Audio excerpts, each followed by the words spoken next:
Welcome back to Booked and Bonded, live from the realm of books, banter, and best friend chaos. We're your hosts, Lizzie and Larissa.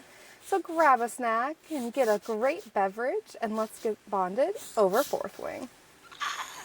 We're here. That was your best one yet. Thanks. I think I'm just getting better every single time.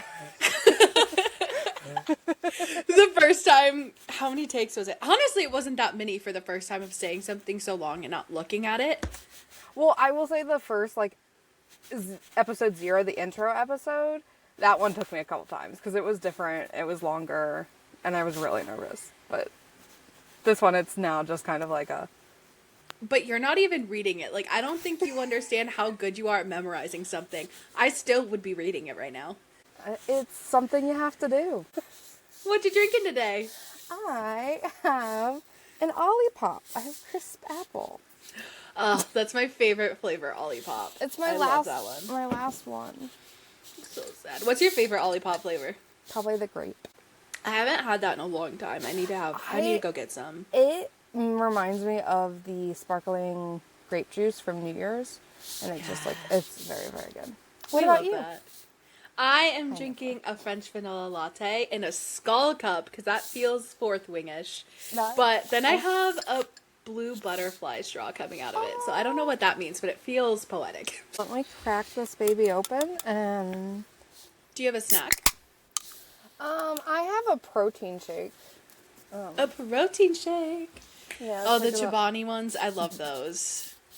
I have Mr. Beast came out with a collaboration with Jack Link, so I have a turkey snack stick, and then what flavor is this? A Monterey Jack Baby Bow. I love it.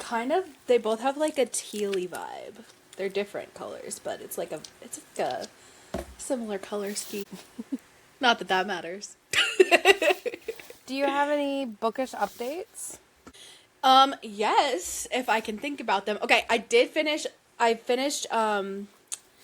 the book by Nia Sue last week. It was great. Love it. Highly recommend if you're really into Dance Moms, you're a fan, or you just want to hear about her perspective and her time going through the Dance Moms whole situation. But now I'm reading 107 Days by Kamala Harris, and I'm thoroughly enjoying that.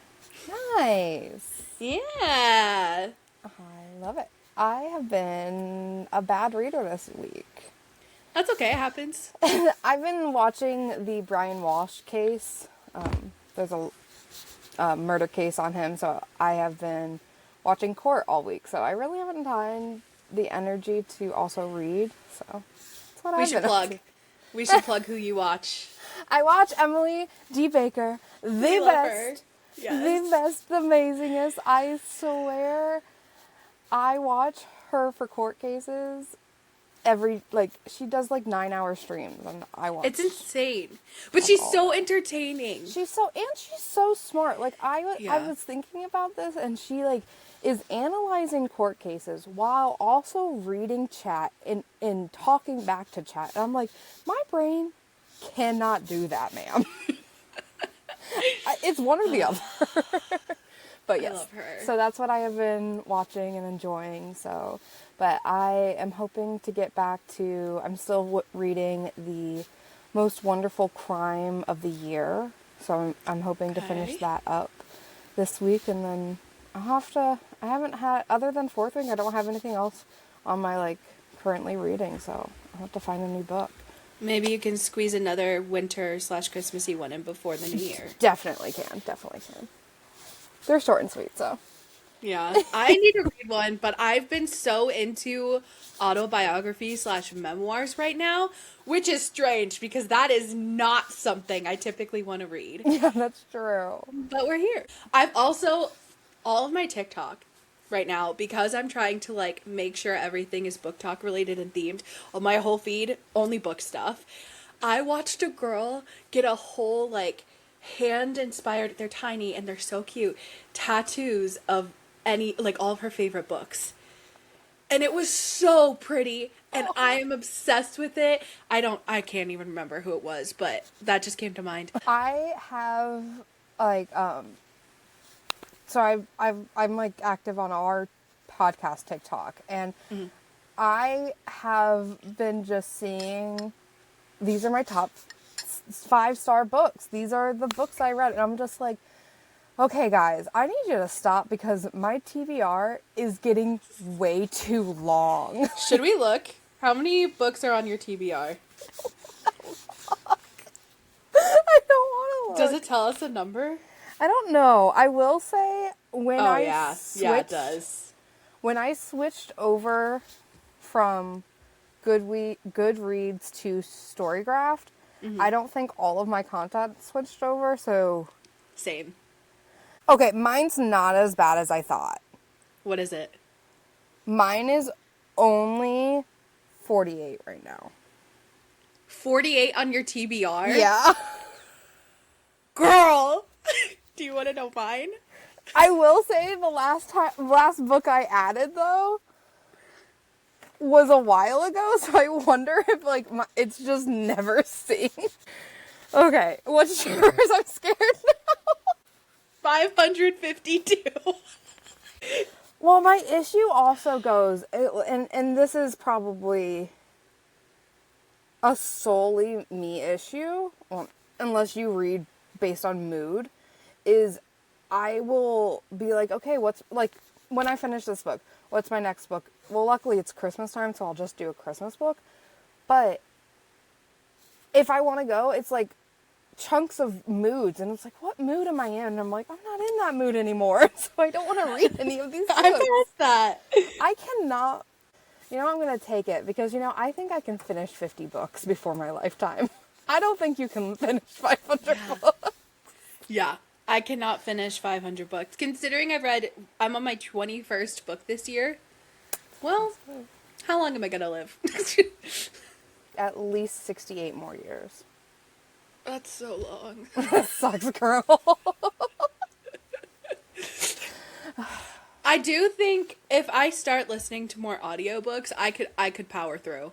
I would love a year where I read 100 books. If I could figure that out and figure out my time, that would be an incredible goal, but it's not realistic. Well, but I think the most books I've read was in like the 30s for a year.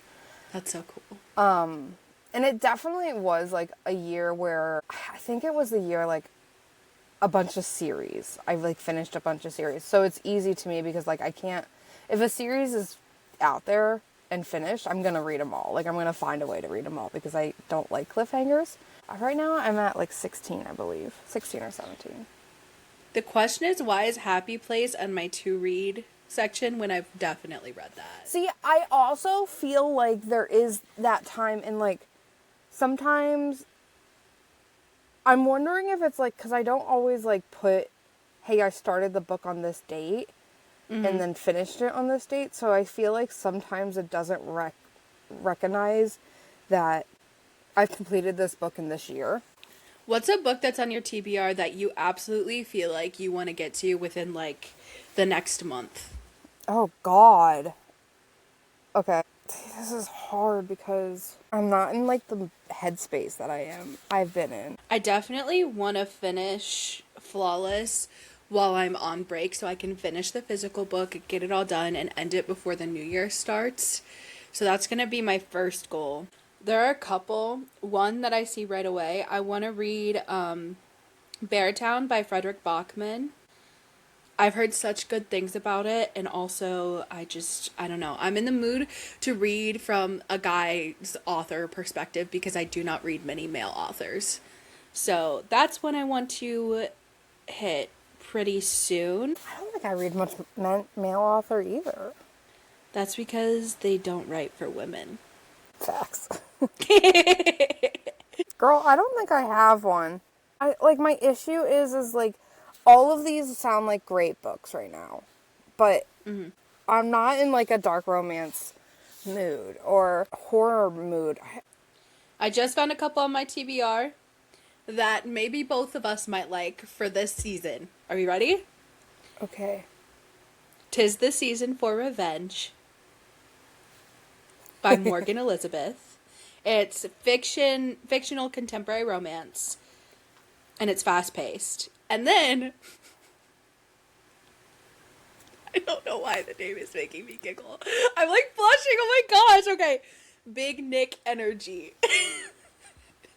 And that's so you have to read 'Tis the Season for Revenge, and then Big Nick Energy is book 1.5 of the same series. So it goes first 'Tis the Season, then Big Nick Energy. I don't think I could do a Santa Claus trope. I don't think it really is. Okay, good. For the first one, 'Tis the Season, Abby Keller thought that Richard Bartholomew Benson III would be her forever. In their 4 years of dating, she never doubted that she wouldn't end up with his grandmother's engagement ring on her finger. Sure, she had to change a few things about herself to fit that mold, like dyeing her hair, dressing more conservatively, and finding golf enjoyable. Honestly, the most difficult of the changes. Yeah. But so real.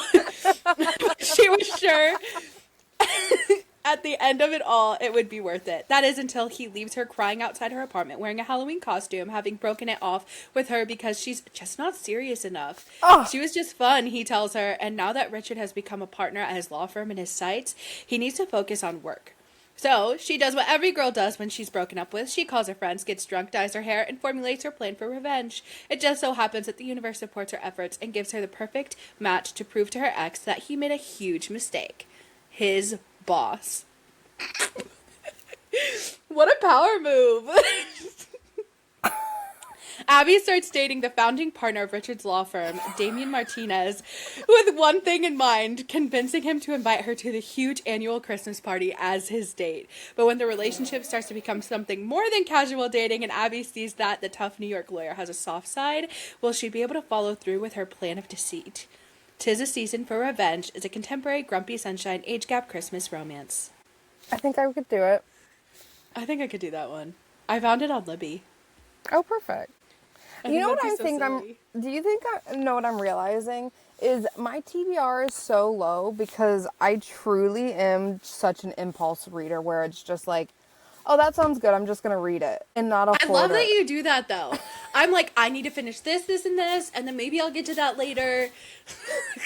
I'm just like, oh, that sounds good. Let me see if I can find it and let me read it. And then I'm like, okay, a day later, I'm done. Where's the next one? Right. My goal actually is I'm going to go through my TBR, edit anything I know I will never actually read, if it's like something that's not going to happen, add the books that I've been hearing about, and then when 2026 comes, my goal is to not just impulse read, but also read from my TBR. Think that's good. I asked on my TikTok what everybody was reading. Yeah. The response was insane. Everyone is reading like 4 books plus. I'm like, girl, how are you doing that? What is happening? Anyway, goals. Two books. Yeah, I can do 2 books. Yeah. Well, like, but it depends on like what reason I'm reading them. That is very true. So like, cause we're reading Fourth Wing, and I'm reading like my books for me, and that's different because they're in my head differently at this point. Yeah. But I don't think I could read 2 books. I read them so quickly, though. That's the issue. Is it would be so weird for me to take 2 days and like change up the book in those 2 days and not just finish I do think you read books at a faster pace than most people. Because I'm blind. All right. Chapter 6, Epigraph. Epigraph. Epigraph. Oh, the archives are open. Welcome. It's coping time. It is my opinion that of all the signet power writers provide, mending is the most precious, but we cannot allow ourselves to become complacent when in the company of such a signet. For menders are rare, and the wounded are not. From Major Frederick's Modern Guide for Healers. Menders are rare, but the wounded are not. Yes. I underlined that. Which is so true. So, the last we left off last week was Violet was sparring with Imogen, and we heard a crack of bone breaking. Yeah. I think I had the same exact reaction last time, too. It's just so gross. So, Dane freaks out, picks Violet up, and is running her to the healer's quadrant. As he does through the tunnel. Yes. One thing I want to say, I noted he touches her, but I feel like he's too frantic to even have any consideration of reading a mind, and I also don't think there's a purpose of him reading anything in her mind. He was there. I think at this point he knows she's in pain, and I think if he did read her mind, he would be even more panicked and wouldn't handle it as well. So he probably stopped himself from doing that just to make sure he was in control of his emotions so he could handle the situation. Yeah. Just keep it in track. He did touch her, but I don't think it means anything in this particular instance. So I wanted to talk about how Violet describes how she normally deals with her pain. And how she describes is that she boxes, puts walls around the pain, and distance herself. Which is just another element of her grounding herself and her being in control of her brain and her mind. And from last episode when you made the point of her dad was telling her, actually it might have been episode 1, but that you just need to calm down. You have all the answers. Like, it's already in your brain. And so that's another grounding thing. And so she has 2. So we're just seeing that she's, like, very control of her mind and matter. And I just respect that. I noted that too. And I think it's so cool that she's already, no matter what, her scribe training is also preparing her for whatever she has to face in her life. Even if it is something completely unrelated in the writer's quadrant. Yeah. She's it's still going to be, it's still a good skill that she needs. So they finally get to the healer's quadrant. Dane goes and knocks at the door. They meet Winifred, a healer, an elderly woman. They usher them in, and Winifred is like, go get Nolan to mend Violet. And Dane is like, no, don't do that. At first I was like, why not, Dane? What you doing here? I didn't remember this happening at all. Oh. Nolan is a mender, and he's a writer, and his signet is mending. And mending is described as not just mending people, but any broken object. So it's a rare power to fix, restore, and return anything to its original state. Anything. They describe, like, fabric. They describe, like, human bones. They describe buildings. And I just think that's, so far in the book, like the 3 books, we really haven't gotten much interaction other than the healing aspect of it. So I am very interested to see if any other thing actually plays a part. Yeah. Or I have questions about that, and since there are spoilers. If you haven't listened so far, we will be talking about spoilers because we've read all 3 books. We know what's going on. We just want to give more details. Yes. So, like, with the theories that are going on with Brennan and his experience that we kind of are missing details for, but with things that we've noticed about him, would he be able to mend himself if some of those theories were true? Like, mend himself out of... Yeah, I don't know. But it's something to think about.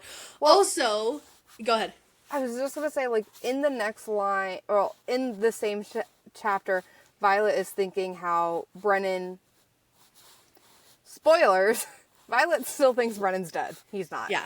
Brennan was a great mender, and he would have been, like, one of the best. She said one of the greatest. Not just one of the best, one of the greatest. Like, that gives me an all-time type of vibe. That is true. So, I feel like if anyone could, it would be him. Mm-hmm. Do you think... I don't trust Brennan. I don't trust... Both the chapters that we read for this week, I was so suspicious of every single thing, and I always am, but I was extra on edge while reading this week. I was like, there's so much going on, there's so many people in these chapters that I do not trust. Do you trust Nolan? No, I don't trust anybody. I don't trust Nolan because of the next book and stuff. Because what I was going to ask you is, do you think mending is the cure for Venom? No, and I don't, because I remember in the previous next books, they try that and it doesn't fucking work. So, So you have to get the illness out instead of healing whatever it is and trapping it in. The illness has to come out. that's why the other one is important. Nolan has been mending Violet for 5 years, and I was thinking in context of timeline, what happened 5 years ago? Why did he take over?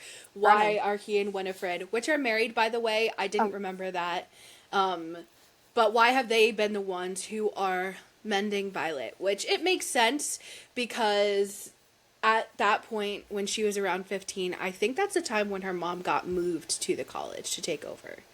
Okay, that. I was gonna ask that. When I was doing research on it, that's what I came up with. Not that it's correct, but I believe that's what it is. And then something we forgot to mention is that mending is magical, but healers are traditional medicine. Yeah, they don't use any magic. They do like tinctures and potions and like normal healing and surgeries. Think apothecary and doctors combined. Yeah. I wanted to just clarify an answer. So you said you don't trust Brennan. Mm-hmm. I agree. I don't trust Brennan because he has an orange fucking dragon. I did not pay attention to that. That's what I wanted to confirm. And almost every person who's had an orange dragon hasn't turned out great. I've been on team, I believe Brennan is a wyvern and he's controlled by somebody. I feel like it has to. Brennan is described having that mark on his hand. And what did the mark come from? And considering he has the ability to kind of help enforce rules, create rules, guide everyone in that camp that has been working, like that, he would be a perfect person to have control over. If you're a Venom, hear me out. Where's the cake? Hear me out, cake. We just give in to the venom, we all become evil, and then we don't have to worry about this problem. But then all you care about is power, and I want to care about Zayden's abs. Who says you can't also care about Zayden's abs? I just don't think they do. I'm sorry. You do not think that they were in their little venom camp being like, so yeah, he's a shadow wielder, he's a daddy, and he has abs. He's not a daddy, by the way. He does not have children. He can have my children. I know we couldn't hold off this conversation. We both thirst. So she goes into the healers. Winifred has someone go get Nolan. Dane is there being like, no, you can't get mended. And Violet's like, excuse me? And Nolan comes and he's like, oh, what have you been up to now? And Dane's like, her arm got broken and dislocated from Imogen and sparring, and she's like, you can't heal her. And everyone's like, the fuck you mean we can't heal her? And he's like, well, she has to go to the scribes. He's like, if everyone sees her this way, they'll just send her there. They'll understand. It's only been a day. It's fine. The fact that it's only been a day is insane, by the way. Also have a question. Does Dane truly think they will take her? I think he's grasping at anything he can to make sure that she's safe. Fair enough. Okay, so my other thought is red flag, green flag. What are we feeling for Dane right now? I hate him. He does not realize how strong Violet is to go through everything she's gone through, to be able to block out the pain like that, to feel it so much, and still push through that fight and not tap out until they say, like, hey, you need to stop this fight, Imogen. She is so strong, and he's not seeing that. He sees her as weak, and that's what ticks me off about him the most. I love that this reread has, like, opened your eyes to that. Well, I know that. And I did realize that. But a lot of me, like, the first time I read this was just seeing him as, like, someone who's caring and someone who is super protective. I think Which is true. And I think a lot of us who read don't see that. And even Rebecca has, like, mentioned, like, she likes Dane.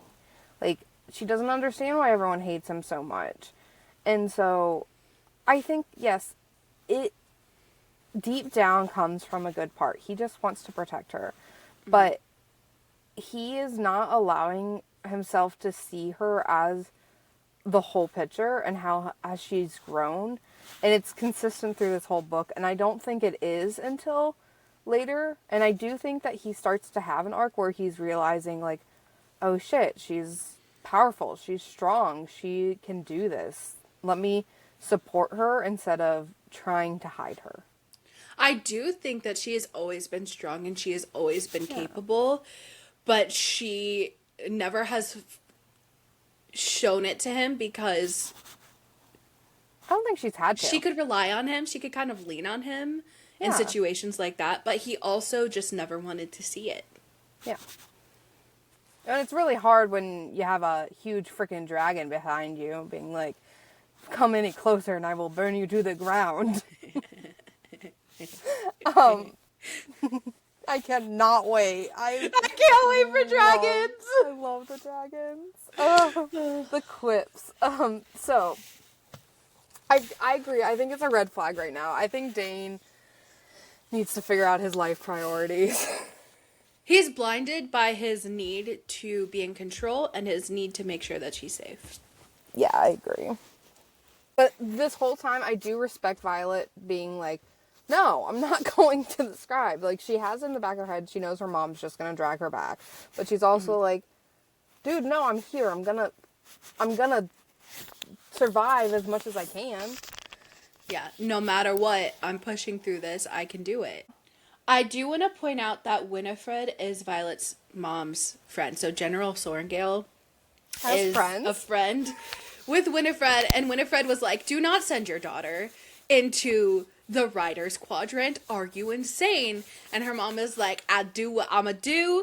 And then here we are now. And I think you can argue, or not argue, but like say that they're probably really good friends because we saw in the previous chapters that there was 2 professors that were shocked to see Violet.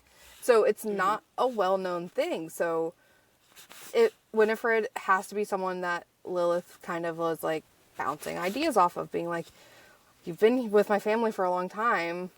This is what I'm going to do. And I'm thinking in a protective mother way, she would be one of the first people I told. Yeah.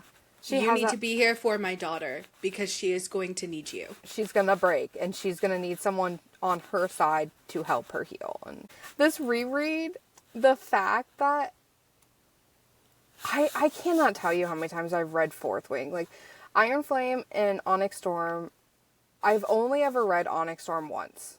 Mm-hmm. Iron Flame, I think I've read it like 2 or 3 times. Fourth Wing, read it 1,000 times. Mm-hmm. I cannot believe it took sitting down talking to you to realize that Mama Sorengale actually loves Violet. And she just wants the best for her. She's just terrible at showing it. And maybe it's not the way normal parents would go about it, but she is showing it and doing things about it.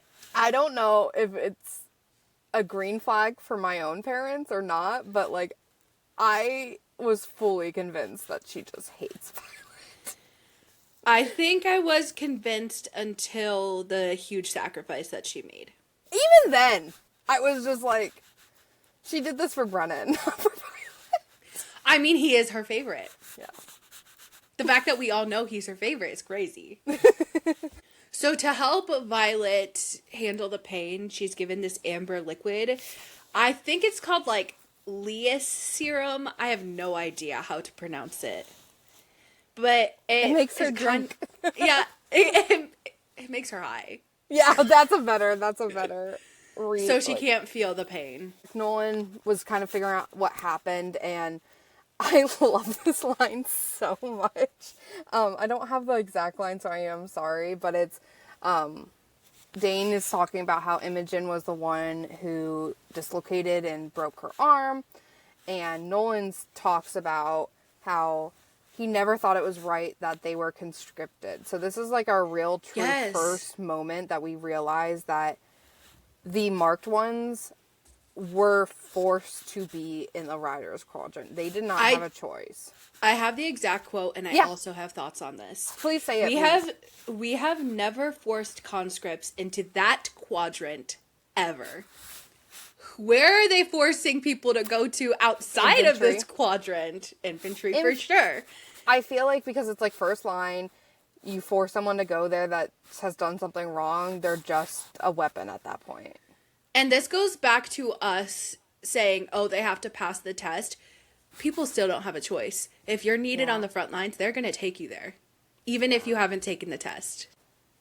It's the first time, and I don't think Violet really registers what he said, because I do remember later in the book, she's just like, what do you mean you're forced? Like, you didn't choose it.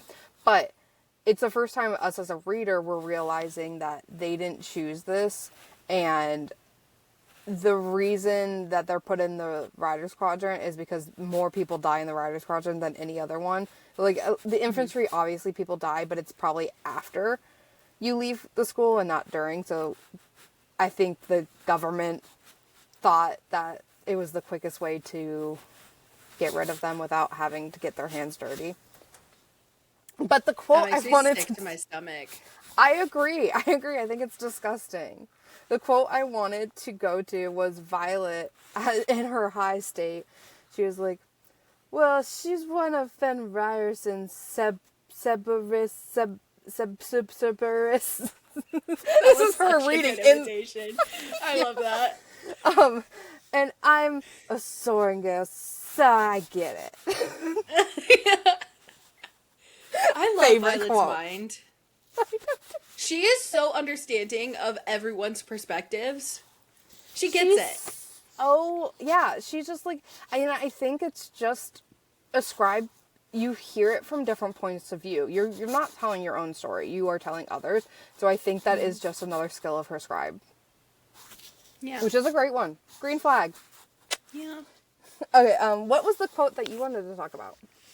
The one that I got stuck on was when Violet was describing how old Nolan was. It says, the man is 84 if he's a day. I had no idea what that meant. I was like, what is that? So I looked it up. Apparently it means he's 84, but he could be older and has definitely seen a lot in his life. Oh. So, 84-ish. With the experience of definitely someone who's like 120. Dang. He's still kicking. Wearing his rider black. Apparently that's a common saying that people know. Like in real life? Yeah. In like the 1800s, maybe. If he's a day. If he's a day. Do you think if I call my mom up and I ask like, oh, you're like 28 if she's a day? She'd know what I'm saying. Like, what are you saying? I swear, I thought it was a typo. I was like, that doesn't make any sense whatsoever. I think I just, like, overread it. Like, didn't even think about it because I was like, oh, it's just like a fantasy book. They say weird things all the fucking time. I couldn't get past it. Everything is a clue. It's giving Nicholas Flamel. You say we need a like counter. I say we need every time we bring up Harry Potter counter. We need that too. Someone get on that. Someone out there. Number 74. To be fair, Nicholas Flamel, not just from Harry Potter. He's a real person. There's history there. There's so many theories. If you've read anything about the secret history of the world, then you know what I'm talking about. It is so intriguing. It is really intriguing because it is like a fantasy, but it's real life. It's real stuff people truly believe. It's insane. So Violet is there, high off a kite, being like, mend me. But she's consistently saying, mend me just this once. Like, she's like, just this once. If people see that I need mending all the time, they think I'm weak. First thing, ma'am, they already think you're weak. Mm-hmm. Not because you are, because people are dicks. And by the way, over half of the people there are writers who need some sort of healing. So you're not alone, girl. They're all there because they're hurt. Did you not remember the guy like 10 minutes ago who just died? Yeah, at least you didn't die. You're alive. Gosh, first world problems, Violet. I was more saying that because, like, she's stronger than she knows, and she doesn't have as much to worry about. I 100% know. I'm just being a prick. I loved when Nolan said, "I will always mend you." That is one of my favorite quotes from this chapter. I will always mend you. Always. 75. I don't know if you were trying, but that's what my brain went to, was always. Oh. Yeah. I'll always mend you, Larissa. You don't have to. What? I'll always bring you snacks and coffee. That would be pretty mending. Okay. Then Nolan kicks Dane out. He's like, if it was any other rider, you would be back already. And Dane and his little have to follow everything to a T is like, crap. Skedaddles. Right. And leaves. Mm-hmm. And then Nolan mends Violet. It does not sound like it's a pleasant situation. It sounds like it's very, very painful. She passes out from the pain. And Nolan does say, hey, you're gonna feel this for the next couple weeks. It's not gonna be an instantaneous fix. Like, and you're gonna Bella's be like, sore. Oh, I know that already. I've been doing this forever. My whole life. Oh, sure. So she gets mended. She has a sling, and she heads back to the dormitory. Thinking to herself, I sincerely hope my choice today doesn't end up destroying my best friend later. Girl, don't you know what ride you're about to take everybody on? You make so many decisions that change so many lives. But necessary. She ends up back at the dorm rooms. I'm just calling them dorm rooms. I know it's like the big room that's filled with beds, so it's not really a dorm room.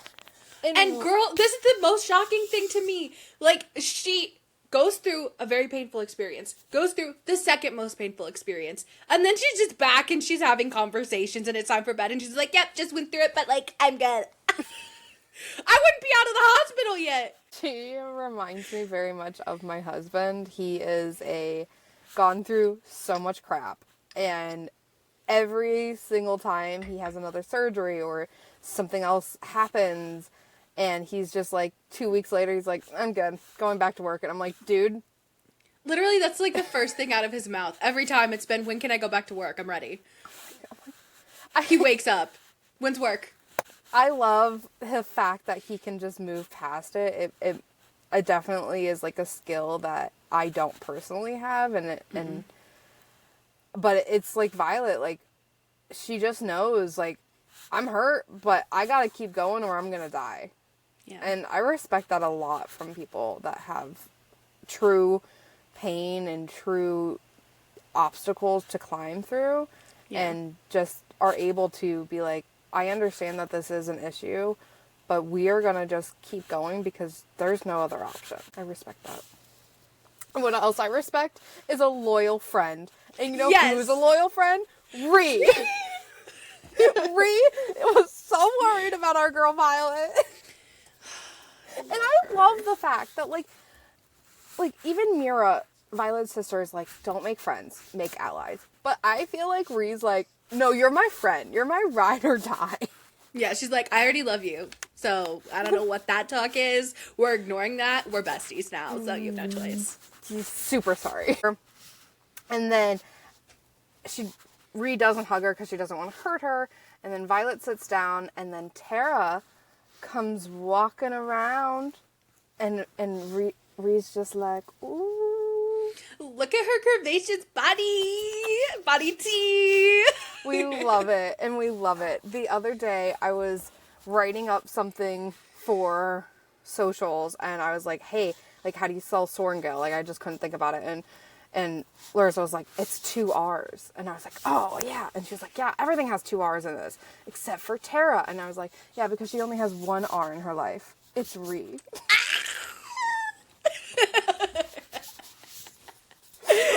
stand. I love it. Snaps for Rhea. Snaps for that comment. That was so good and so fast when you said it. I was freaking out. I was like, why are we recording now? Because we were playing video games. Yes. And all we can talk about is the Fourth Wing. Literally, she had to be like, stop talking. Stop talking. Save it for tomorrow. It was yesterday. Yeah. This when that happened. So, Violet sits down on her bed and relaxes. She lays down. She puts her arm out, like, underneath her pillow. And she feels something strange there that's like a book. It was a book. It's a journal with a little note on top of it. What does that note say? Violet, I stayed long enough to read the rolls this morning, and you are on them. Thank gods. I can't stay. I'm needed back with my wing, and even if I could stay, they wouldn't let me see you anyway. I bribed a scribe to sneak this into your bunk. I hope you know how proud I am to be your sister. Brennan wrote this for me the summer before I entered the quadrant. It saved me, and it can save you too. I added my own bits of hard-earned wisdom here and there, but mostly it's his, and I know he'd want you to have it. He'd want you to live. Love, Mira. So her sister snuck in this book from their brother Brennan, and I almost started crying. It's such a sweet moment, and so I did some math, and I want to talk about the math a little bit before we get into the details of the book. So, in Fourth Wing, Violet is 20 years old. Mm. Mira is 26. Mm-hmm. Brennan is between the ages of 28 and 29. Mm-hmm. So, the summer before Mira goes into Basgiath, she would be 20. Violet's 14. Brennan is 23 or 24. So that means Brennan is either in his last year, he was a third year while Mira was a first year, or he just left. And then we do find out that in Fourth Wing 5 years ago, Brennan was killed. So Brennan wrote the book 1 year later, was killed. 5 years later, we're in present day. Just a little timeline. Oh, I know. This family. I know, it's heartbreaking. They all have such good intentions, and then there's some weird stuff that I just don't trust. Fair enough. I don't trust any of the men in that family. I'm putting it that way. I second that, actually. There's something weird going on with the men. When a writer who gives this much detail leaves things so vague, it has to be something. There's something. So this journal that she has, that Brennan wrote Mira, is like just like a tips and tricks, like, hey, I want you to be successful. This is everything I've learned going through my 3 years of being a writer, and I'm going to give you the tips. And so it's just like, hey, this is my thoughts on these. Here's some tips. It's such a sweet little thing to give, like, for your brother to think about writing this for you, to give it to you, and then your sister being like, oh, this was super helpful for me. I want you to be successful. I'm going to add on, put my little thoughts inside of it too to help you even more and give it to you. It's so sweet. And put yourself in Mira and Violet's shoes. They both think Brennan is dead at this point. Mira's sacrifice is the only thing she has left of her brother and gives it to her sister so that she can survive. Violet is now reading a book written by someone who she believes is dead. She believes her brother is dead, and she's reading his words. And it's one of the only things that they have, because they have the tradition of when someone passes away, they burn all of their belongings. Mm-hmm. And so Mira didn't burn this book, kept this book for 5 extra years to have something of her brother's, and then found out that her sister has to go through the writer's quadrant 6 months ago. And so she starts writing into this book to be like, if she's going to have to go, I'm going to give her the best options. And she did. She gave her a vest to keep her alive. She gave her this little pep talk, repacked her bag, braided her hair, and now gave her a book. She is a good sister. Such a good sister. She's the only one I trust 100%. It's just Other she's than so... Ree. Well, okay, Ree is different. If Ree backstabs us, Rebecca, we have some words. I think I might burn the books. I might burn the whole world. It'll be 451 degrees in this book page. But do you want to talk about a little bit of what is inside the book? I can start by reading the note that he wrote Mira. Yeah. Mira, you're a sworn Gale, so you will survive. Perhaps not as spectacularly as I have, but we all can't live up to my standards, can we? All kidding aside, this is everything I've learned, but keep it safe. Keep it hidden. You have to live because Violet is watching. You can't let her see you fall. Brennan. I love that.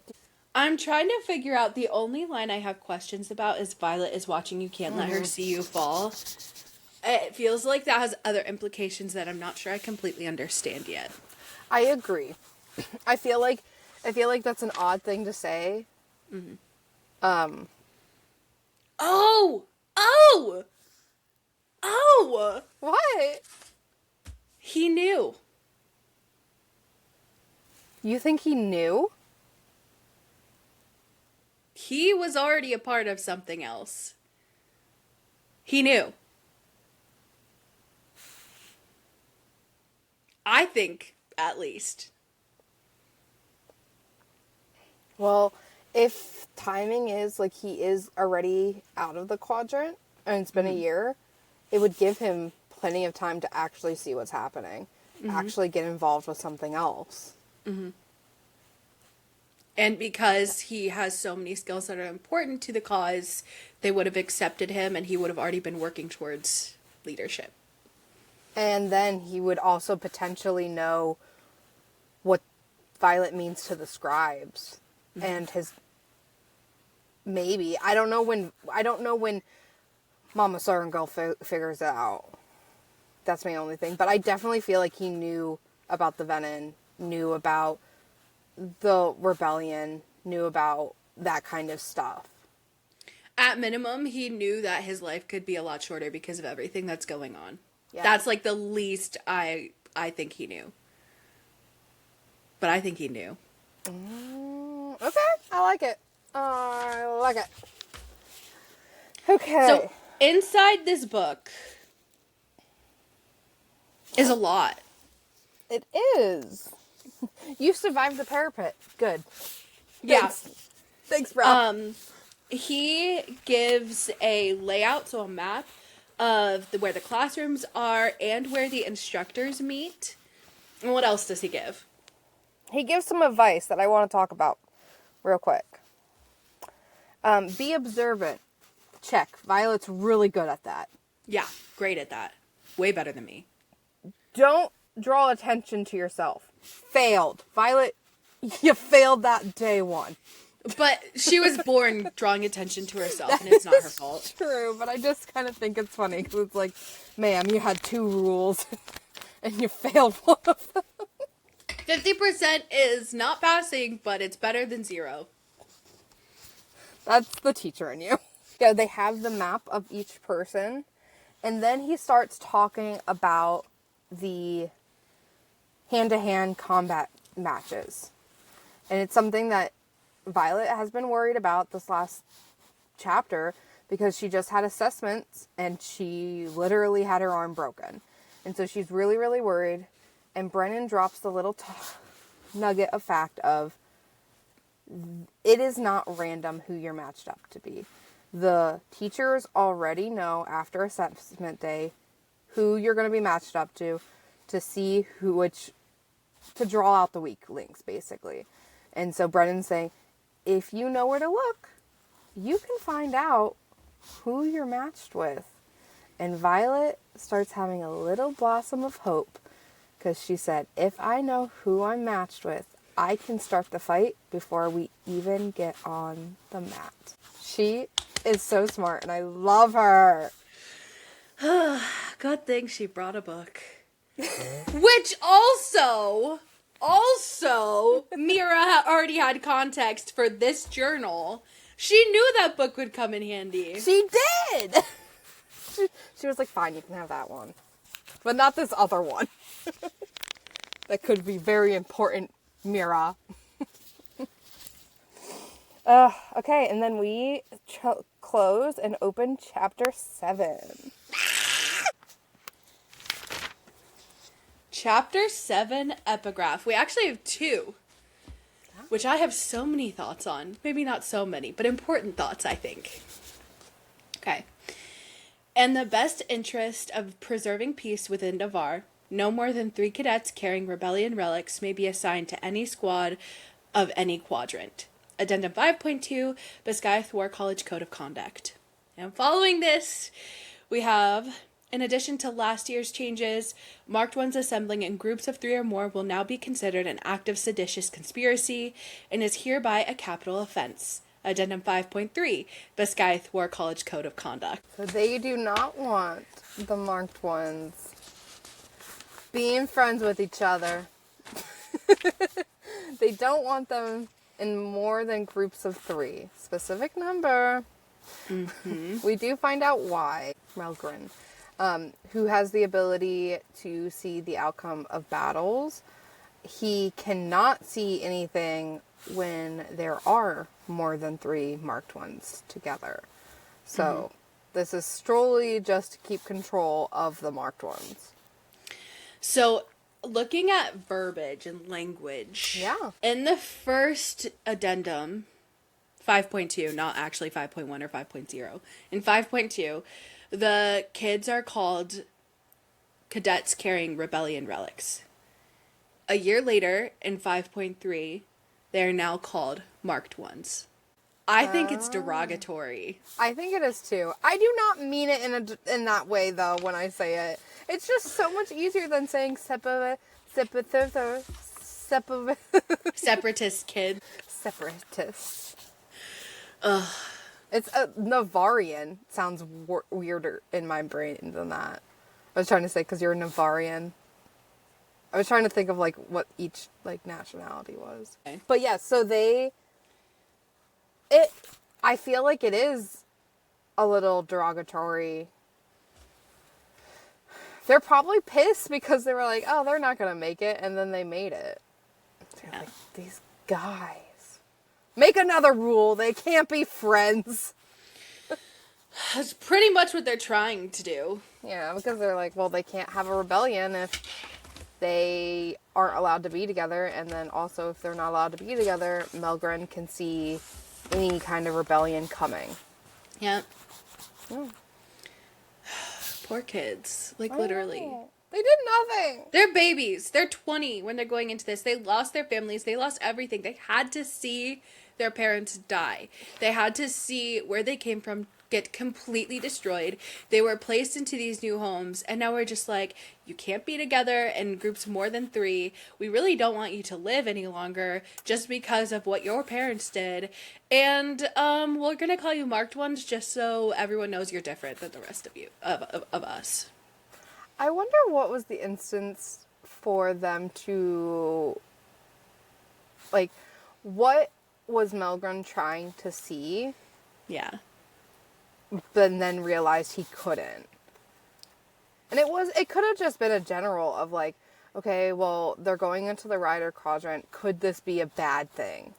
Okay, let me see if there's any battles come in the future from this. And then he was like, okay, well, I don't see any, but that doesn't mean that there isn't. Let's just make sure they're not together. Mm-hmm. And then they probably realized it after the fact that like, oh, I can't see any battles. It's also possible that the marked ones not being able to assemble in groups of 3 or more is because they did try to do something maybe at the school to, like, escape. That is also true. Xanon does seem like that rebellious kind of guy. Yeah. But they wouldn't let him have power if they thought he was doing it, so he's really good at sneaking about it. He's really good at making people hear what they want to hear. That's for sure. Okay, so the chapter opens. It's nighttime. Violet is walking through the grounds looking for poison. Bum bum. Bah! She's looking for fallen berries. Fawnally berries. Fawnally berries, which is, if they're picked prematurely, they are very poisonous if they are dried out. So that is what her goal is. And so she goes, and she's like, I know exactly where these are. So she waddles her little feet over there, and she climbs up a tree. A, impressive. Could not do that myself. B, she's still hurt. Also could not do that. And this is 9 nights later. Oh, yes. Past the time. And we know that she had 2 weeks until she had to go hand to hand. So we're getting very close. But yes. She is preparing. Yeah, she says that she has gone out every night for 9 nights to get different kinds of, like, tools and things that she can put in her arsenal to help her win. Like poisonous mushrooms, poisonous berries, and all that good stuff. Oranges, you know, the casual things. And then, so she finds these berries, and then she's about to climb down, but then she sees movement, and then there are 2 figures that come underneath her tree, and so you're just stuck. She can't get out. So these figures, they're both wearing black cloaks just like Violet was with hoods up, and I guess that was the vibe for the night. Everyone's sneaking around doing suspicious stuff, but one takes their hood down and it happens to be a girl with pink hair, and then the other takes his hood down and that happens to be a very attractive man. I'm putting it the way she's thinking it, okay? She's already attracted to him. She knows it. Well, I mean, have you seen the man? I haven't, but I picture him all the time. I'm picturing him right now. Yeah, literally I am. Okay, and then slowly about 24 more people start showing up. And Violet realizes all of them have rebellion relics. So She's still hiding in the tree. Yes, she is still actively in the tree because she's stuck.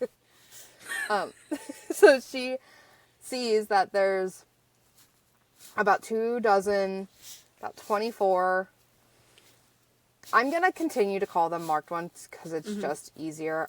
I do not mean that in any kind of derogatory term. If you can't tell by the way we talk, we love them. Yes. I would join them. Yeah. If we had the chance. And it wouldn't just be because of Zayden. It's because it's a good cause. Right. Oh. While she's there watching all these people come in, she says, I'm keeping myself on the opposite side of the trunk and sticking to the shadows that wrap around me. I was giggling. I was kicking my feet. That had me going crazy. Just that one quote. I just love that she thinks she's so sneaky. Mm-hmm. He was already protecting her. Yeah. Oh, I love him! They start to talk. She can't really hear them. So she climbs down a little bit to hear them. And Violet, in her mind, is like, there's 24 marked ones. This is against the law. I need to tell someone. I need to tell Dane. She's like, also, on her other hand, she's like, okay, but I need to figure out what this is. What are they actually doing? Is this a rebellion? What's going on? So I love that already. She's like, okay, I know this is against the law and I need to say something, but let me get all the facts. Let me get all the information before I make an action. And I also love in Rebecca's writing, based on how Violet is and her scribe training, when Violet is recounting the information about the laws, she uses the exact language that the laws do, and that was a little tidbit that I really appreciated. She's so smart. She is so smart. If we forgot to mention, Imogen and Zayden were the first two. I know we kind of hinted that it was Zayden. And we said the pink hair, but we didn't say their names. It's Imogen and Zayden. They're there. They were already talking before the 24 people came. And then the others start to come, and Zayden starts to talk about how we need to stick together. We are all we have. He says that there is 41 marked ones in the quadrant right now. They have already lost 2. Since Parapet. And I just thought that was interesting because so we have 41 in total. 24 are there. Violet notices that the majority of them are first years, but there is a couple second years and third years. Imogen's a second year. Xaden is a third year. So, like, there is a couple other ones. Where are the other 15, 20 people? I think they don't want to be involved. So that was... I have a question later on. Do you think all the Mark ones know everything? People are so diverse in their needs and their wants and their desire to do anything. And Rebecca, knowing this, probably already knew that not everyone would want to be a part of whatever it is that was happening there. Not everyone wants to be a part of something bigger than themselves. Not everyone wants to try to make good. They just want to exist and try and survive on their own. So I don't think everyone wants to be involved in this. Some people just want to follow the rules. Okay, I like that. I think that's very fair. Especially because you see a traumatic event, like your parents dying in front of you, and you're just like, I don't want to ruffle any feathers. I just want to get out of this quadrant alive and live my life.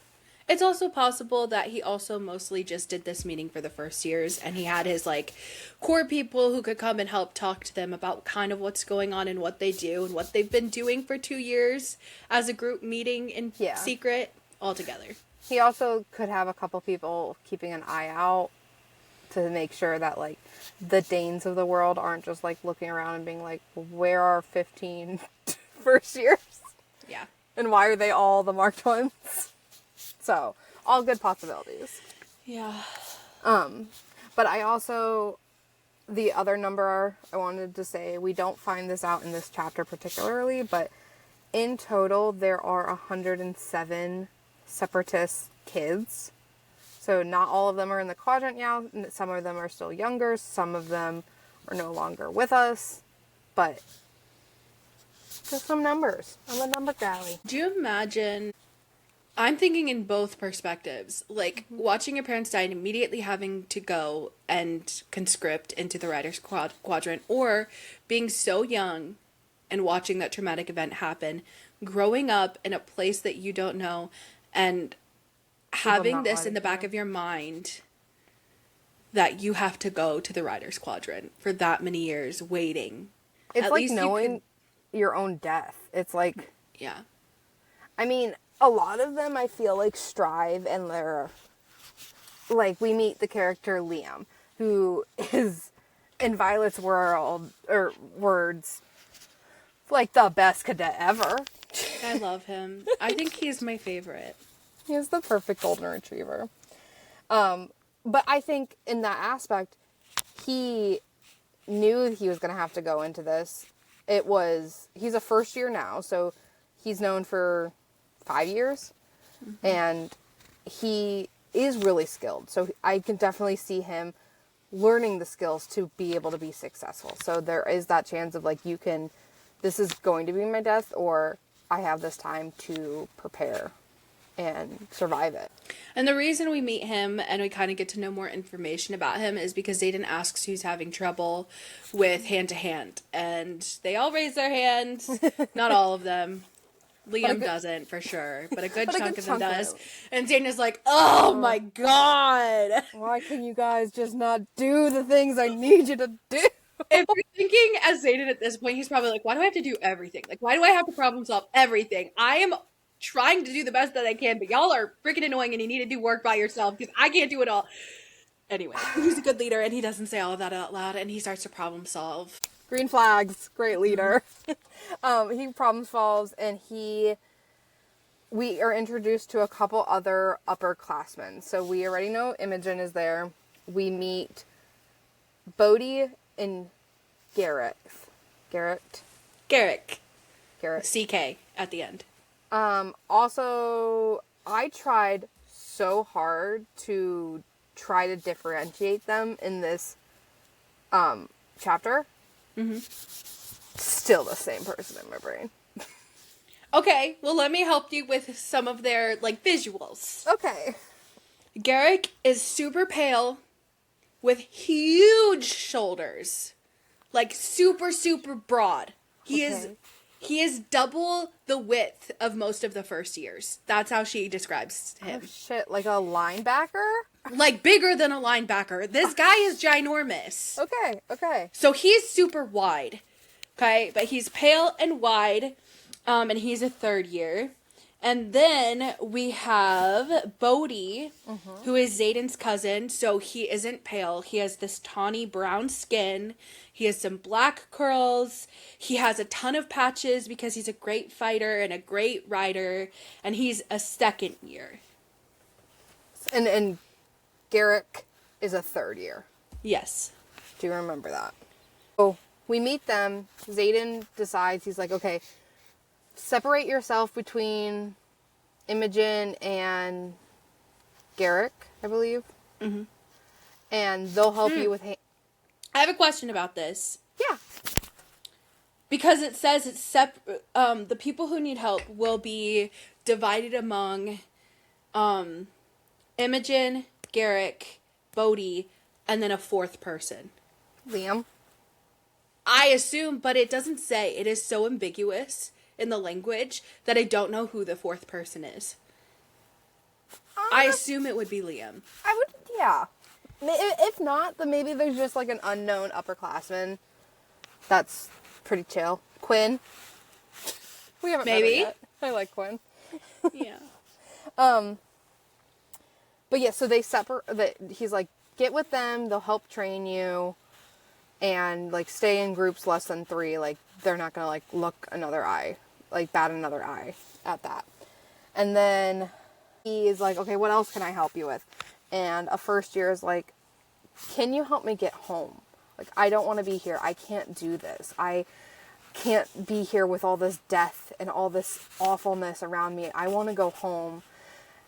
And Zayden, with his big, big heart, says, sucks to suck, dude. You should just fucking kill yourself now.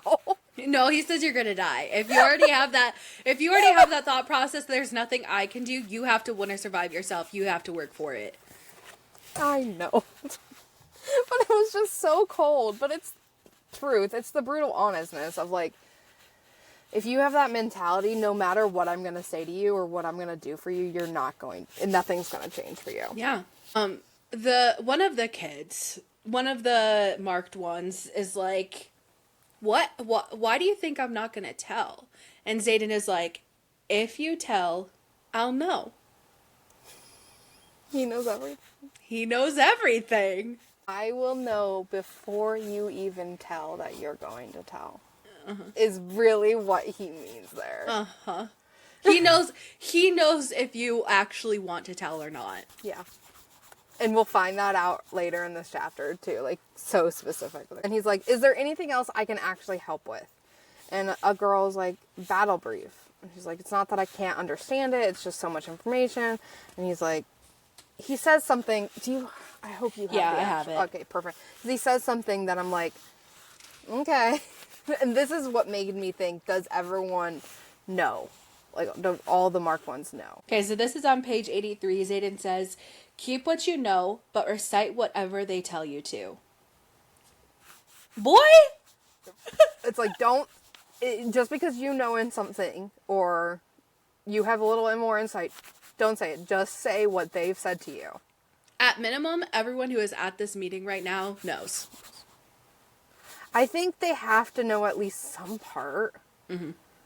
We do know that, like, later on, there's a lot more, like, marked ones that are involved that are either unnamed or just not named yet. So, that's why I'm just curious of, like, but I do get your point of, like, there could be kids that are just, like, I'll keep my nose clean, but I don't want any part of this. Like, I won't give trouble to you, but I don't want to help you guys. And Zayden would know what their intentions are regardless, so he's not going to fight it. That's true. Violet's up here in the tree still, hearing all of this. And she slowly realizes that this isn't a rebellion. This isn't a plot to take over the school. This is just people, people helping the younger kids. Just friends helping friends get through a rough time. And she's like, oh, this is really good. Then a first year talks and asks, when do we get to kill Violet Sorrengail? And Imogen says, Yeah, Xaden, when do we get to finally have our revenge? In italics. Italics are so important. I'm learning that. And Xaden says, I've already told you, the youngest Sorrengail is mine. I will handle her when the time is right. Oh, yeah, he will. How are you going to handle her, Xaden? How are you going to handle her? I honestly thought he said he was going to kill her, but he never said it. No, he doesn't. He says handle. Yeah. Which I think is so important. Yeah, it is. Because what we know is that he's been tasked to protect her. Mm-hmm. So he wouldn't say that. And he's also not going to lie to the people that he cares about the most, which are all of the marked ones. Yeah. So he says, I'll handle her. Don't worry about it. But also, she's mine. She's mine. I will handle her. Okay. Tell me more. And at that point, like, that implies Imogen already knew what he was going to say. Yeah. And he also probably knows that he's supposed to protect her. Do you think? Because then why would she break her arm? I think that conversation happened after she broke her arm. Oh. Because he's like, you cannot do that. You cannot hurt her. She is mine. I have to make sure that I handle this the way I need to handle this, at minimum. But then why does she ask to kill her again? Because she's implying she knows. She's being so sassy. She's like, I'm not okay with this. They're not going to be okay with this. When do we get to have our revenge, Xaden? Never. And she knows it. Okay. I love that. I love that he had to sit down with her and was like, listen, what you fucking just did right there will never happen again. Mm-hmm. And this is why. Mm-hmm. And she respects him, so she's not gonna be against him. But she respects him and trusts him. Yeah. But I could see her being a little sassy, so I love it. Garrick being such a sweet character, and he is also very understanding. Before everyone leaves, and in response to them wanting to kill Violet, says, punishing children for the sins of their parents is the Navarian way, not the Tyrish. I did like that. I'm glad you remembered that. So Garrick is very understanding, he is smart, and he would also be a good leader. He is a brown dragon. Oh, he's also a wind. Okay, so the signet that he's an air wielder is what everyone knows, but he has a second signet that's hidden, which is the distance travel. Okay. Sorry, I just thought maybe there was something emotional about that. If he had empathy or something like that. I don't know if that's even a thing in this world. Could you imagine? My signet is supreme empathy. I'd be in a mental breakdown constantly if that was my signet. It would be mine. I'm already so empathetic. But I don't know why I would want more of that, but okay. But yeah. I think now that I have that emotional connection to something Garrick said, and now that I realize he is the broadest human to ever exist, I can picture him. He's just a soft, big teddy bear. Yeah. In the buffest, meanest way possible. He looks like he can kill you, but is a cinnamon roll, but also can kill you. Yeah. It's like a cinnamon roll that has shards of glass in it. So tasty. But so they all listen to him and they leave in the way that he wants them to leave. And I just think that it's already showing that he is the leader and they're going to respect every decision he makes. Yeah. So Violet thinks she's safe. She counts to 500, which I think is a little overkill, and jumps down from the tree. Is it overkill when you're trying to stay alive? I want you to sit here right now and count to 500. I mean, I wouldn't. But I think she is so patient and she is super protective of herself and she's smart. So she's going to take every precaution she can. It's true. And she's freaking in a tree counting to 500 still being able to stand there. This girl, she is so strong. She is so strong. I couldn't do it. I think I'm just jealous.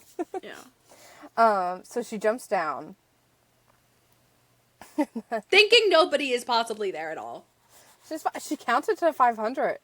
Who would wait 500 counts, Larissa? Who would wait that? Oh, you know. Shadows grab her. She tries to scream, but a knife goes around her neck. Scream and you'll die. That was your line. I can't because I'm like, so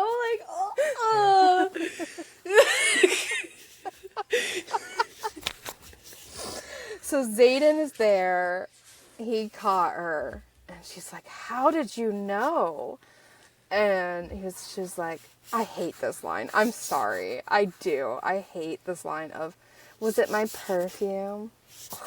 It just gives me the ick every time I read it. But she's trying so hard to sound strong and sassy, like she's not scared. So it's the best thing she could come up with while she thinks she's about to die. That's fair. I wouldn't be able to come up with anything either. It just icks me. It just gives me the ick. I command shadows, but yeah, it's your perfume that gave you away. Command shadows? She's like, holy fucking shit, who gave you that signet? That's way too strong. Yeah, so at this point we know shadow wielders are incredibly rare and they're highly coveted in battle because they can take down or disorient entire drifts of griffins. So he is powerful, which makes so much sense why he has gone all the way to wing leader. Mm-hmm. And it's just incredible that like he has this really powerful dragon and now he has this really powerful signet. But Violet is sitting there thinking like she's going to die. Mm-hmm. And so she's not going to go with the fight. So she pulls daggers on Zayden and what? This stance is really the best defense you can muster. No wonder Imogen nearly ripped your arm off. I'm more dangerous than I look. So yeah. I see. I'm quaking in my boots. I had to... So I am an audiobook girly. So I had to switch to the graphic audio and find this chapter. Because the graphic audios aren't in chapters, by the way. They're just in parts. Yep. And so I had to find this just to hear the voice actor just be like, because he says this line so well. He's like, yeah, I'm quaking in my boots. And then he smirks. I'm just like, sir. But then she flips the daggers in her hand, okay? This girl is so good at not being afraid. Like, girl, I couldn't do that. It's like holding it, and then she's like, Fa-cha! And then she throws those daggers at him, and she's like, bam, bam, right on the outside of him, like on either side of his head that hit the tree. And he's like, you missed. And she's like, did I? And so he, as smirking, backs up and he grazes his ears. And he's like, oh shit. You aren't this frail little girl, are you? You're actually... What is she, Larissa? A violent little thing. And the nickname Violence comes to life. Oh my gosh. I was giggling so hard by the end of this chapter. I was like... We're like, this is a rom-com, and this is like the best part. And it's literally Violet being like, I'm gonna fucking die. And this guy's gonna kill me. Yeah. So she's like, are you going to handle me? And he's like, eavesdropping, are we? He knows that she overheard it. Obviously, he knows because the shadows told him regardless. So he knew the whole time that she was there. So now he's just trying to figure out what is she going to do with this information. But now that I'm thinking about it, are the shadows what told him? I would think so. I think they would have told him that there was another person there. Maybe not. Do you think he can turn off being able to read people's intentions? I feel like it might be a focus thing. Because he's right above her. I think it might be like a focus thing where it's like, I don't think she knows her intentions at that point either, though. She's like being like, okay, I need to tell someone, but I need to get the information. And so I think Well, now, that's an intention in and of itself. that's true, but it's not telling him what's her outcome yet. Right. So I think now he's trying to figure out, okay, you already kind of want to tell someone. You heard everything. I'm just trying to figure out if he's using his shadows as a way of covering up the fact that he can read people's intentions.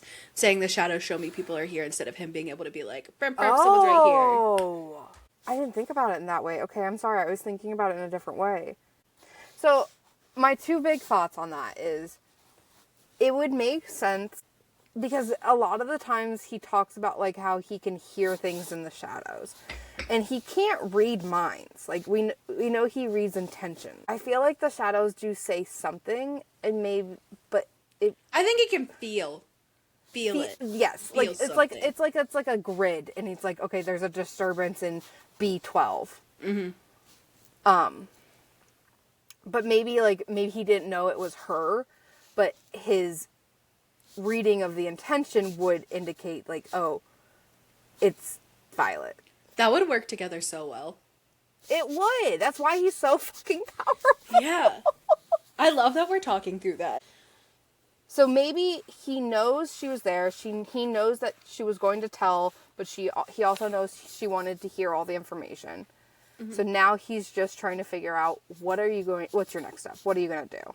So he's like, are you going to tell anyone about my little club? He uses the word little so much in this chapter. I think that's him being flirtatious. I think so too, but I just... His eyes meet mine, and there's nothing but cold, calculating death waiting there. Is it? I think he just doesn't understand what love is, and you're trying to warm up his heart. And she says, no. And he's like, why not? It's illegal for us to meet. And I think that's just more of him being like, okay, let me get her true thoughts. And she's like, you're just trying to help them. Like, I don't think you should be punished. And then she feels him. She literally says, like, it looks like she's trying to read or look straight through me or read straight through me. Something in that line. And then she gets a prickle. She gets a prickle. And she describes this feeling so much when Zayden's around. Like, she knows, like, that feeling Zadar. is is Zayden. So I think he's actively trying to read her right now, being like, okay, you're saying this, but what are you actually feeling? So then we need to be paying attention as we go through each book every time she feels that prickle when he's around. Yeah. Or even when he's not. We might not know if he's around. That is also true. We don't know the extent. He might be able to, because they have their bond too, he might be able to read her intentions through the bond. Oh my god, this makes things so difficult. Yeah, well, you dropped the little tidbit that this whole story is in second telling from Jasinia's point of view, so... Yeah. Blame Rebecca! Yeah. Freaking Rebecca. Rebecca! I think of Klaus Michelson every single time I say. Oh my gosh. Ugh. That's another guy that we should not have good feelings about, but we do. I don't know what you're talking about. He is amazing. He's protective of his family. He knows what he wants. He's rich. Does he? He wants power and a family. And he just kind of forgot that he has a family. Oh my gosh, how are we on Vampire Diaries right now? Okay, moving on! He reads her. And we don't know that he has this ability yet. So, from our point of view, it's just he's taking her word for it. And he says, well, I guess if you keep that, I'll owe you a favor. What kind of favor? How are you going to handle her, Zayden? Is that favor going to be a part of it? Interesting. You're not going to handle me? Not tonight. I love it. What are you waiting for? It's no fun if you expect it. Then it gets weird. Go back before your wing leader knows you're out of bed after curfew. You're my wing leader! What do you mean? And he just walks away. Oh my gosh. Oh, gosh. Any last thoughts? I want to keep reading. I know, girlie. Oh, and then right at the end, she said, a slow smile spreads across my face as I tuck my arm back into my sling, sighing with relief as the weight is taken off my shoulder because he never checked what was in her sling. He didn't even care, although he definitely knew. I think he knew, but he was like, damn, you're smart. Yep. A fool with fonnelly berries and a crush on the guy that's supposed to kill you. Violet, it's been 10 days. Yeah, I'd be head over heels in love already. As soon as he put that knife up to my throat, what are we? Are you handling me right now? I am not prepared. I need a shower. I think I would immediately be throwing up. I think I would just be giggling. Alright, the archives are closed. Now it's time for the bonded breakdown. Did you research any names? I did. I think my favorite one, and I'll keep it, well, we'll start with Garrick's. I did Garrick's, Bodhi's, Liam's, I did them all. I always do. But did you happen to do Nolan's? I did. Could we start with like them, because that was chapter 6? Yeah. Nolan means noble, famous, champion, or one who howls or shouts. Is Nolan a wolf? Oh! I mean, we hear that menders are rare, so he's probably well known. But I think his age comes with nobility as well. Yeah. He's also probably been through a lot of battles and wisdom and just is like that grandfather figure that's like, everyone knows him. He's been through a lot. Wondering, this is another Harry Potter tick. I'm wondering if he is like Dumbledore, where he had good intentions, but he also has this part of him that yearns for something more. And it forces him to make decisions he shouldn't, but he knows he's wrong. I like that analogy. I really do, especially with like, we see in like the next 2 books that he's aligned with kind of the wrong side. He's kind of doing some sketchy shit with the venom. And he's exhausted and it's killing him. Yeah. Like the poisoned ring. 66 or 76. 5,682. I like it. Okay. Any other names? So, Garrick's name means rocky place or place of roughness. Interesting. I hope that doesn't have any correlation with him, because now I have my back up and I'm like, I need to read. Oh, I can't wait until I read Onyx Storm again, though, because considering he's one of the people that could possibly be the brother, I think his name meaning is something to consider. Yeah, that's very fair. I'm still hoping that it's Liam. Yeah, me too, honestly. Something interesting that I noticed about Liam is that she always says his last name with his first name, just like she says Xaden's last name with his first name. And she does not do that with a lot of people. Mm-mm. Okay, go ahead. Liam means resolute protector and strong-willed warrior. Like her guardian angel. I'm gonna cry. Oh my god, he is a protector. He's a golden retriever, and he's the best human being in the universe. I hate Rebecca. I do too, Rebecca! I freaking hate her. Did you look up his last name? Yeah, I don't know how to pronounce it. I think it's Mari. That's how I hear it in the audiobook. It represents strength and cultural heritage in Scotland. So that last name is super important in Gaelic tradition. I really like that because I like the strength, because you see Liam is strong physically, but he's also like a strong character. He's strong, like friendship. He has that strong, but then you also think about it as like a family name, and we do learn that he has a sister, and we get to know his sister, and I also feel like she's a very strong, I think she's stubborn. the key to everything. I think so. I really love her. She's strong in like a stubborn way. She's strong in a mental way. She's like, I feel like them being a strong family is a good point to be like, they're. If Liam was my brother and I believed that Violet was the reason he was dead, I would also freaking hate her, because Liam is the best person to ever exist. And you're telling me you're the reason he's no longer here and I don't get to see him again? I thought this year when I was conscripted, I was going to see my brother, and he's not here because of you, and he's the best person to ever exist. You are not good enough.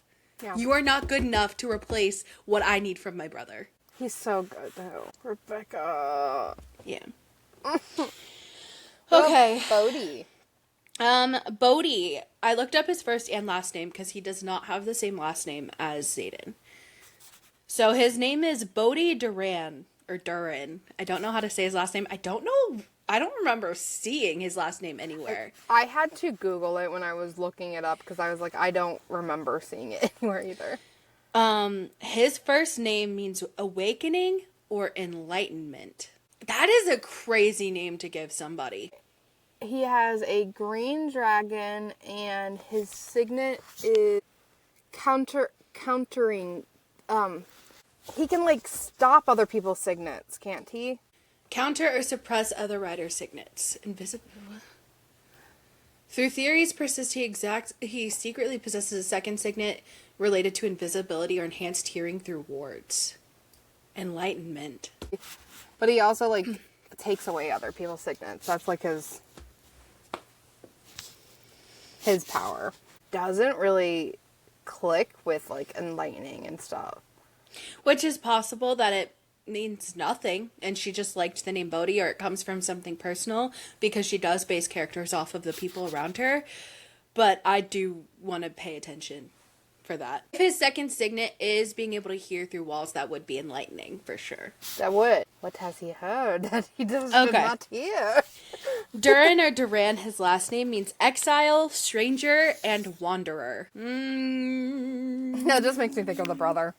He's suspicious. Is he with us fully, or is he a wanderer? That's what my question is. Or he's wandering through walls. It's just a little ghosty. I wonder why that's a theory. I need to do research while we keep reading through the chapters. Yeah, I wonder why. I don't remember any specific instance that happens. Yeah. Okay, I think those are the important ones. Yeah. Putting ourselves in the shoes of the people in this context. Well, do you take Dane's offer and say, fuck it? Heck yeah, I'm getting out of there. I just got my shoulder broken. I got my rib cage just doing whatever it is. I'm in so much pain. They're about to put me through more pain. Get me the frick out of this place. Fair enough. I feel like spite would hit me at this point and be like, fuck you, I'm doing this just to say fuck you to you. I didn't want to be there in the first place. That's fair. That is fair. My character would be so funny. I would literally be the comedic relief, scooting across the parapet, being so upset I'm even existing in this place, not being able to communicate properly with anybody. Man. You would be Riddick's dream. Yeah. Comedy gold.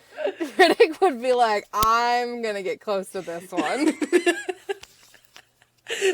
Oh my gosh, I remember rewatching New Girl, and Winston and Cece get super close at the end, and they do like mess arounds, and they just hang out and laugh and have the best time. That would be me and Riddick. It would be our mess around. I think spite, I stay. Yeah, I see that for you. I think you'd be there in the first place. I think you underestimate yourself. That's very sweet of you. Scooting across the parapet with you, though. Because fuck balance.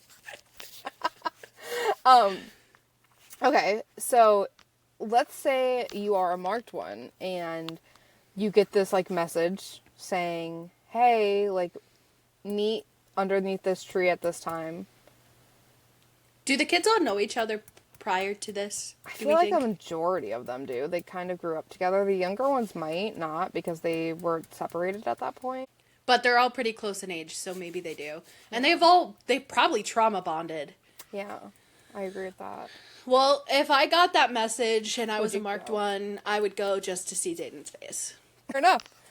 I would go because I feel like I would already feel outside, like other people are distancing from you. Mm-hmm. People don't want to associate with you. So I would go because I would know that would be a place where we're all Those are my same. people. Yeah. Yeah. So I would go. Yeah. I don't know at that point if I would... It would depend how much I knew about the rebellion, if I would want to be a part of that. I think once I truly knew about it, and not just knew, like, bits and bobs, I would be a part of it, because it is a good, like, reasoning, but... You'd go in, like, the fraternity mentality, and you'd stay to help out once you figured it out. Yeah, I like that. It sounded really cool, so I rushed, and then I just kind of stuck because we trauma bonded. and then there was something good that came out of it, and I really wanted to help, so all good intentions. So you go. I like it. If you were Violet, oh my God. How would you handle that situation? Okay, first of all, I wouldn't be as smart as her, so I wouldn't be out in the tree. I would probably just be ready to die at that point. I would have accepted it as my fate, so I wouldn't be there. But if I were in the tree, I think I would wait and listen because I'm nosy. I would definitely listen. I'm not like a I need to go tell on people type of person, so I would listen just for my own records so I know what's going on and who I can trust, but I wouldn't be telling anyone. 100%. I would not think about, oh, this is illegal, we should, like, tell someone. It would just be like, why are they all together? Are we having another revolution? What's going on? And then as soon as I realized it was, like, more of a mentor type of thing, I would have just been like, oh, okay, and now I'm here for the gossip. Yeah. My heart would be pounding so hard. I might have passed out, honestly. Like, you're gripping onto a tree. You're gripping onto a tree. And she said she considered not breathing because of how close she is. I would have stopped breathing from anxiety, and I would have passed out. And they would have seen me. But I bet Zayden would have used shadows. He would have kept you up there. Protect. Yeah. Yeah. Oh, okay. Then you jump down the tree. You give your perspective on this. You jump out of the tree. Zayden immediately holds a knife up to your throat. I don't want to give my perspective on a podcast. And that's what I'm going to say to that. But my first instinct is something. But I would be scared shitless. Mm-hmm. I have learned I am not, like, in the realm of fight, flight, or freeze. I am not a fighter. I am not a runner. I freeze. So I would not be pulling daggers out on Zayden. I would just be sitting there being like, just fucking do it, dude. I don't know how to help you. Can we talk about the fact that he comes up to her and he resheathes her daggers, like, on her thigh? We did not even... And in her, like, on her side, if he was touching me like that, and I knew I wasn't gonna die at that point, I'd be like, swooning. Swooning is the greatest, yes. Because... And the fact... I love that... We didn't even mention it, where... She's like, I swear he stopped breathing for a second, or his heart stopped when he looked at her hair. And I was like... He's so attracted to her. That might be one of the most attractive things about him. Green flag. He finds her attractive, and he knows she's strong and capable, and he sees her as violent already. Like, he sees who she is to her core when no one else does. Especially her best friend of 20 years. Blah. Anyway. But I mean, I think I would let him do a lot of the talking. I think I would be honest with him and be like, I'm not going to tell. I never was going to. It's not my business. You're just helping them. Mm-hmm. And then I feel like it would play out a lot of the same. I always say, like, I wouldn't talk to anyone, but I do speak if people talk to me first. And if he was asking about me telling, I would say I wouldn't tell, but I would also be asking more questions because I just want to know everything. That's the Dane in me, I guess. So I would already be questioning, like, how often do you guys meet? Like, can I join the club? What's going on here? I can bring snacks. I make really yummy cookies. Like, what do you need from me? How can I help? Honestly, that would be a question I would ask. How can I help make sure that you guys are okay? Because I don't think this is a problem, and I want to help make sure that you guys are okay. Fair. That's very open of you. I just don't think I would be asking questions because I don't know at this point, even though I'm, like, attracted to this man, I don't think at this point I trust him enough to ask questions. I would want to be more observant. I'm stupid. You just want to be a part of the fun, and I get it. He took the knife away. He gave me mine back. I'm all in. He put them back. He didn't just give them back. Yeah. I'm like, I've swooned. My questions are now coming to the surface. How can I help you, you very attractive, beautiful man? Oh, gosh. Okay. I have a question for you that has to do with the characters, but not perhaps the chapter. Okay. Is Zayden a cat or a dog? Is Zayden a cat or a dog? Mm-hmm. He's a lynx. Please explain. I think he is, like, lynxes in my head are very, like, beautiful creatures, and they're also sharper than other cats. Okay. I was thinking he's, like, a shadowy type of wolf, but I don't think he is. I think he has claws. I feel he is very cat-like. He is intelligent. He does things purposefully, and I feel like when a cat struts around and then just, like, stares at you and, like, knocks something over, and he's like, yeah, I know what I did. I think that's Zayden's. Like, I'm doing something for a purpose, and I'm smart about it. And he also has a ton of boundaries, and that's exactly what a cat does. But I think, like, the lynx portion is, like, his strength and his sharpness. I like that. He's not just a house cat. He's, like, a more intense cat. Yeah. I like it. What about Violet? Is she a dog or a cat? She's an owl. She's such a bird. She's not a dog or a cat. She's a bird. Fine. You asked the better question. You did. What about Dane? Freaking guppy. I think he's a dog. Yeah, he's a dog. He has all the great intentions. He loves. He's just sometimes doesn't think about everything before he does it. He's like calling him a chihuahua. That's the most I'm giving him. He's not a chihuahua. Okay, I don't stand Dane, but he is not a chihuahua. Are you kidding? He's protective. He yaps a bunch. He's tiny in his character because all he cares about are the rules in his domain. He's a freaking chihuahua. I don't think I can argue that. Let us know in the comments if you think he's a chihuahua or a different breed, but she makes some good points. What do you think Ree is? Oh, okay. I like the loyalty aspect of a dog for Ree. But I think she's maybe a poodle. Because I don't know. I'm thinking she's giving, like, Empress Lion vibes. Yes, that's what I'm like. She is giving me cat vibes. But But I want, like, She's the queen. Okay, a pack cat. I could do that, like a lion, or like